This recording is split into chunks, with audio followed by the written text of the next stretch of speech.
KPBS On Demand is supported by UC San Diego's Art Power, presenting cellist Joshua Roman, performing from his album Immunity, alongside music by J.S. Bach and more. Sunday, June 22nd at UC San Diego's Epstein Family Amphitheater. Reserve your tickets at artpower.ucsd.edu.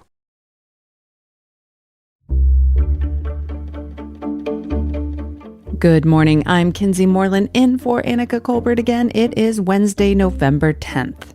Tijuana shoppers are finally back shopping at San Ysidro stores after COVID travel restrictions are finally lifted. That story later in the show, but first let's do those local headlines.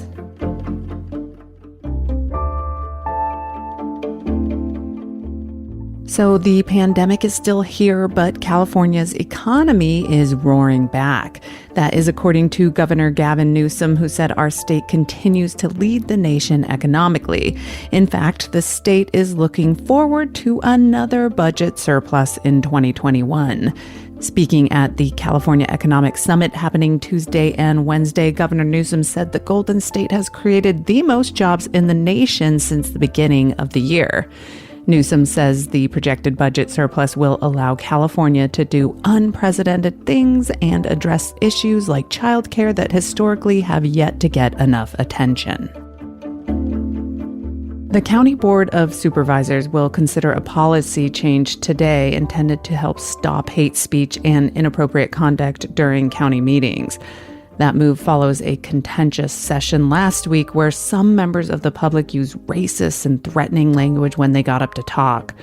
One man who opposes the county's continuing efforts to combat COVID-19 even said he wanted several of the supervisors dead. And on Tuesday, Mayor Todd Gloria proposed updating city policy to divest the city's investments in fossil fuel companies by the end of this year. It's something lots of CEOs, fellow politicians, and other folks with a hold of purse strings are considering as an effort to help curb climate change. From KPBS, you are listening to San Diego News Now. Stay with me for more of the local news you need.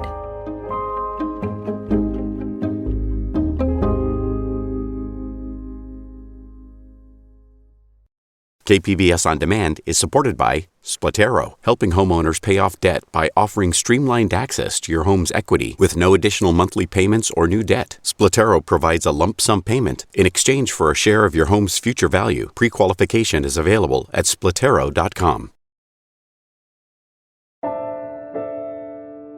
So after almost 2 years of COVID travel restrictions, Mexicans with tourist visas can finally cross the U.S.-Mexico border again.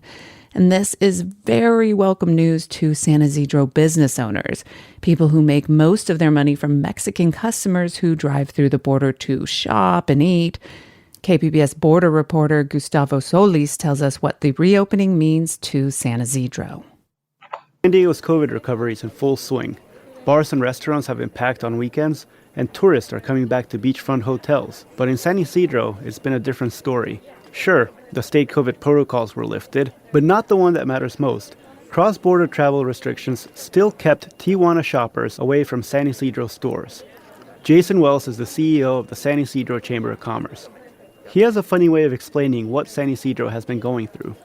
This is how I explain San Ysidro. It's as if the governor had told Little Italy, you could reopen, go back to your normal lives. And then the president of the United States came in and said, but the only people that can shop and eat in Little Italy are those that live in Little Italy.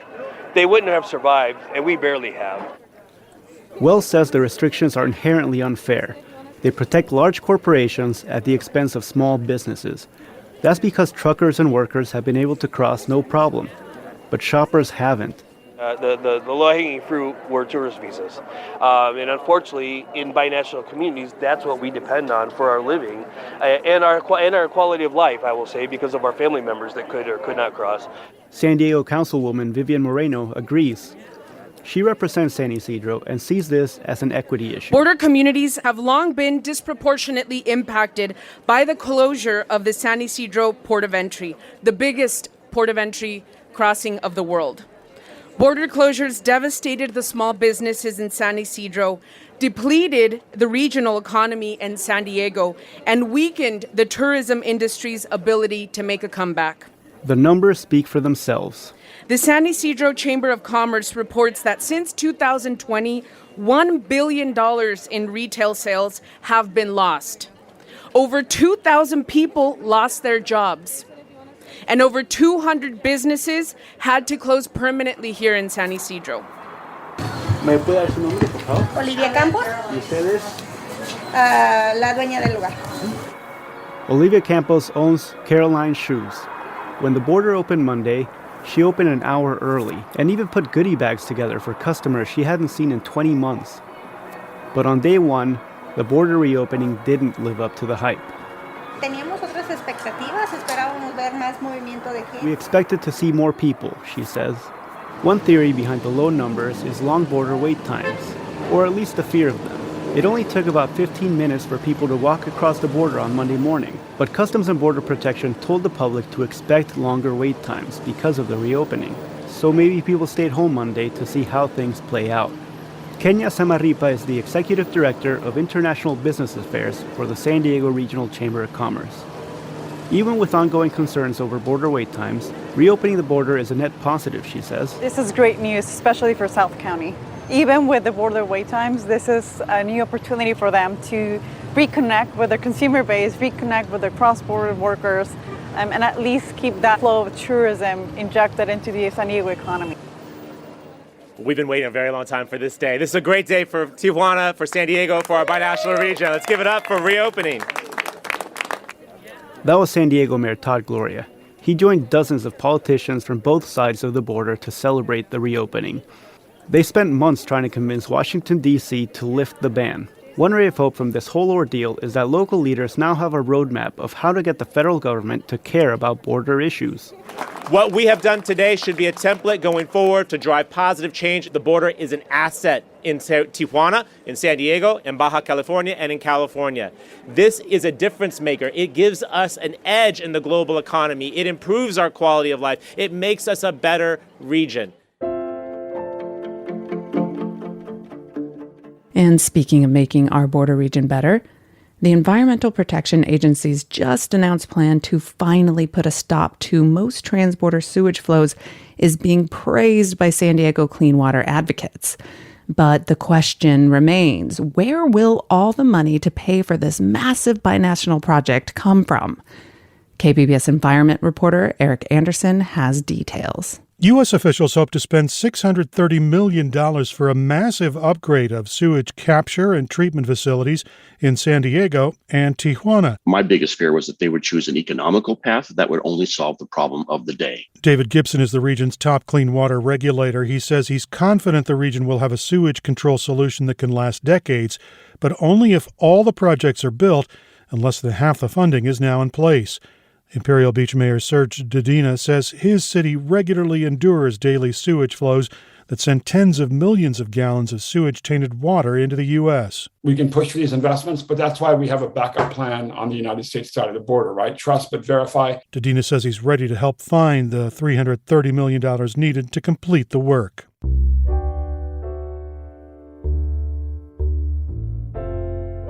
A recent settlement with the Navy and Marines may help thousands of veterans in San Diego who were let go with less than honorable discharges.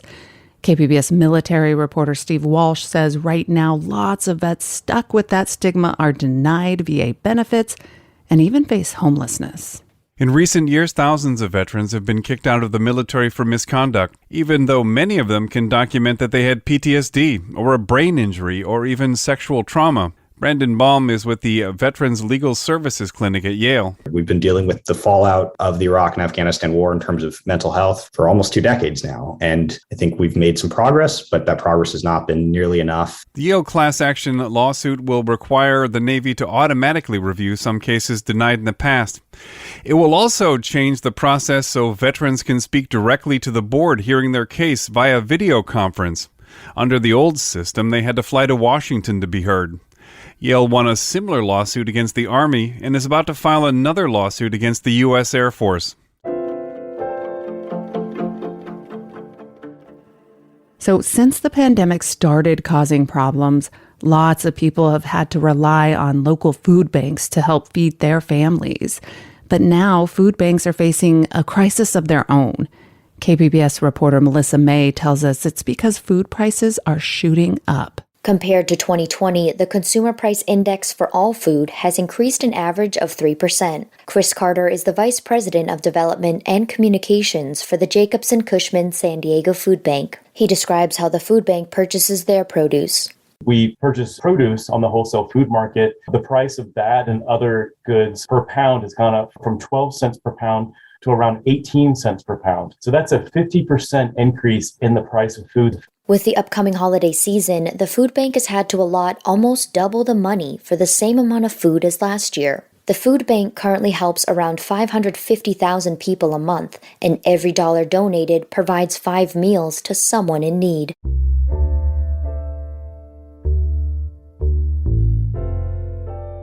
You've seen this on our city streets, I'm sure of it. Scooters left scattered across sidewalks and all up in the way of pedestrians. Well, the city of San Diego is sick of it and has actually made a move to make electric scooter companies take responsibility for all of those scattered scooters. KPBS reporter Alexandra Rangel explains the latest lawsuit filed by the city. Little Italy resident Jared Granoff uses scooters to get around town. He hasn't had issues with scooters laying around where he lives, but says he can definitely see the issues that arise with them. I think that if you do have scooters like that one just in the middle of the sidewalk, there's definitely people walking around that could trip over them or fall. Those falls can result in lawsuits against the city of San Diego. Scooter companies who have operating agreements with the city are required to compensate the city against any damages and cover litigation costs in relation to dockless scooters. But City Attorney Mara Elliott says companies like Bird and Lyft are not protecting the city in those suits, so now the city is suing the companies. The city is hoping their operating agreement with scooter companies will be upheld in court.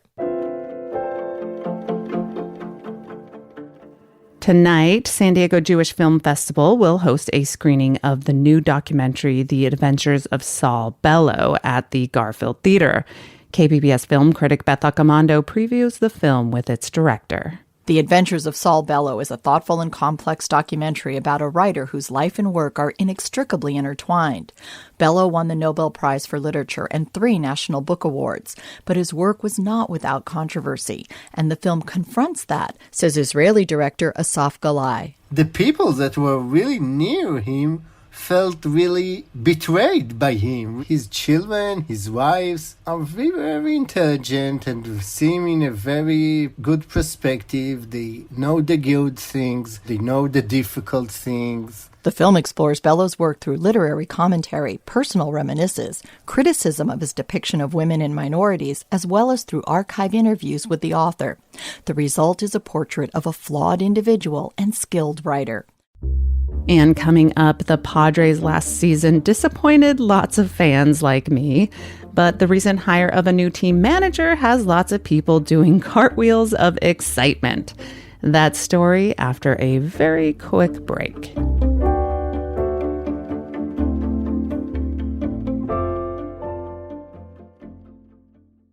KPBS On Demand is supported by Latino Legacy Foundation, presenting their Storyteller series, Reach for the Stars with Ellen Ochoa, the first Latina astronaut, former NASA director, and San Diego native. Sunday, June 29th.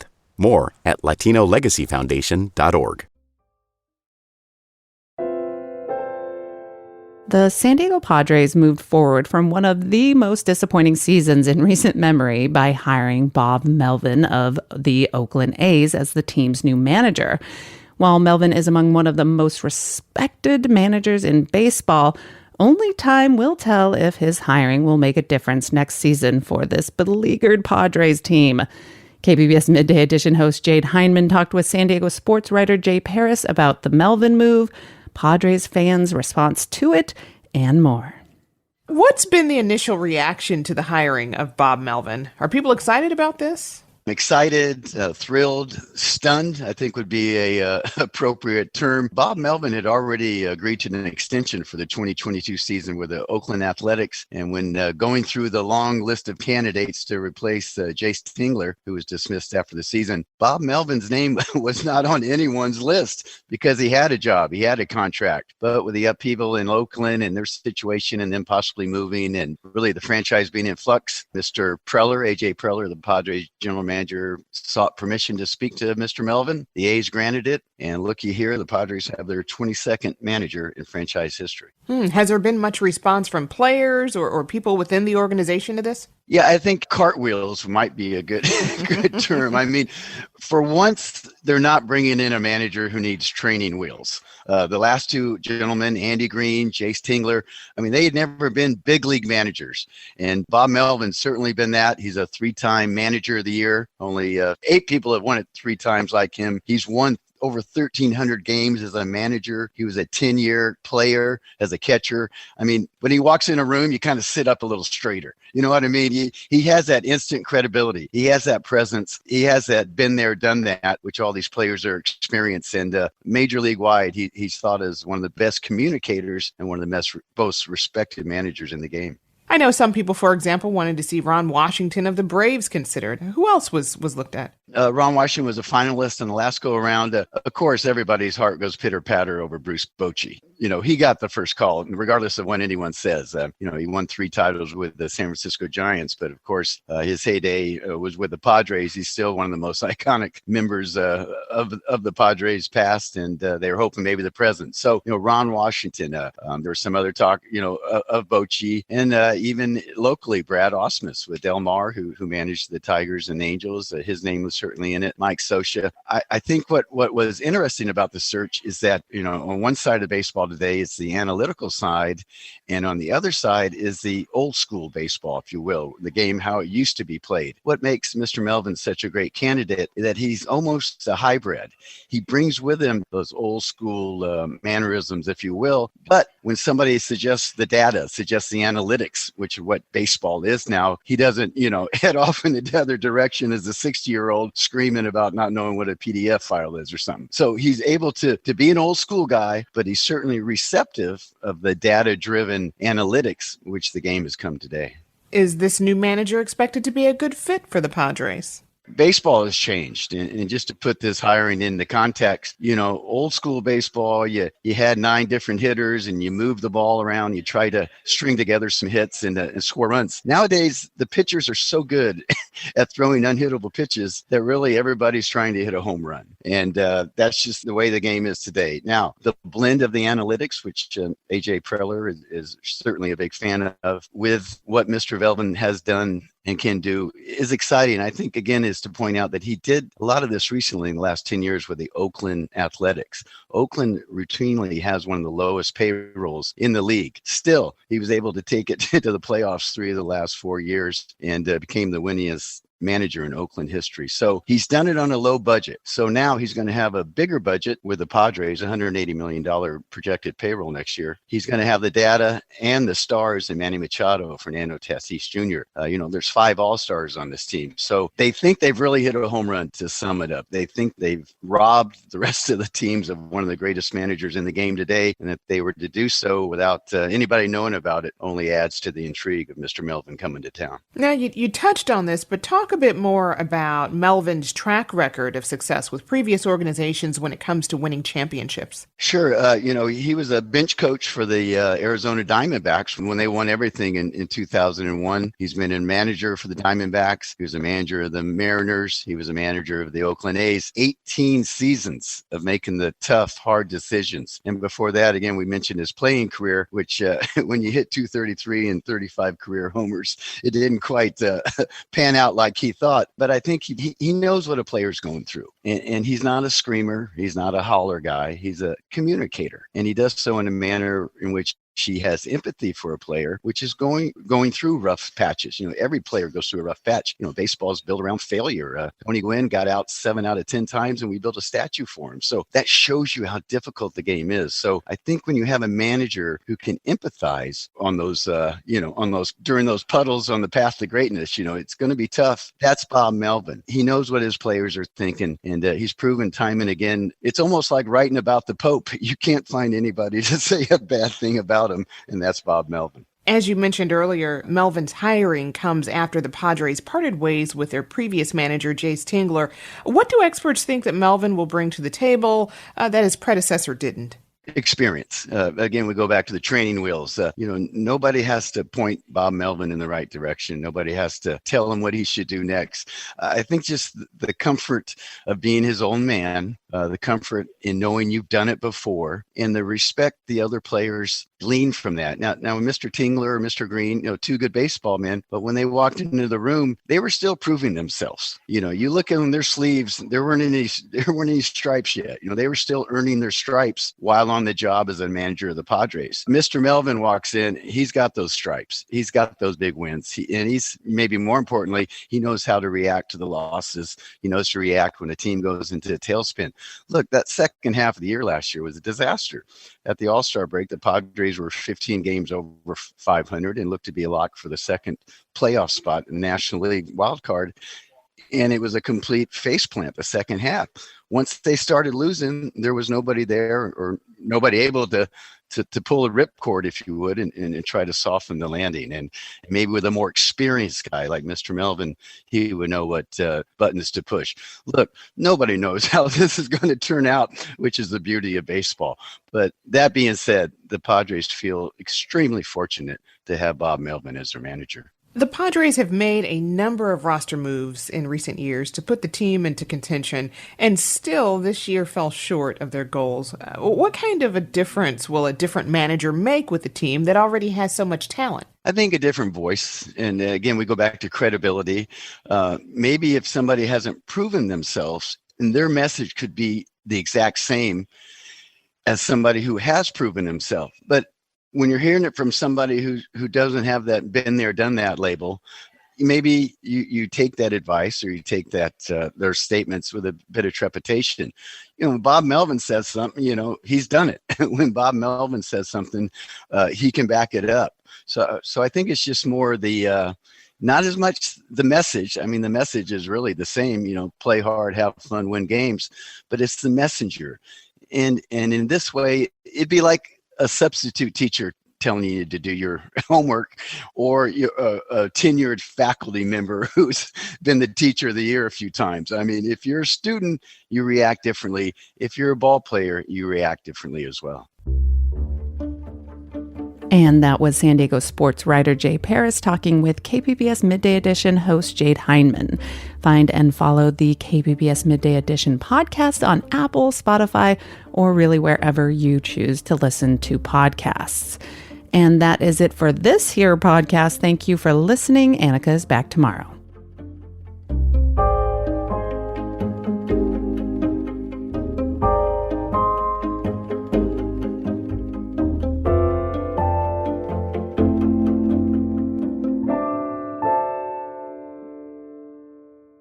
KPBS On Demand is supported by Splatero, helping homeowners pay for home improvements by offering streamlined access to your home's equity with no additional monthly payments or new debt. Splatero provides a lump sum payment in exchange for a share of your home's future value. Pre-qualification available at Splatero.com.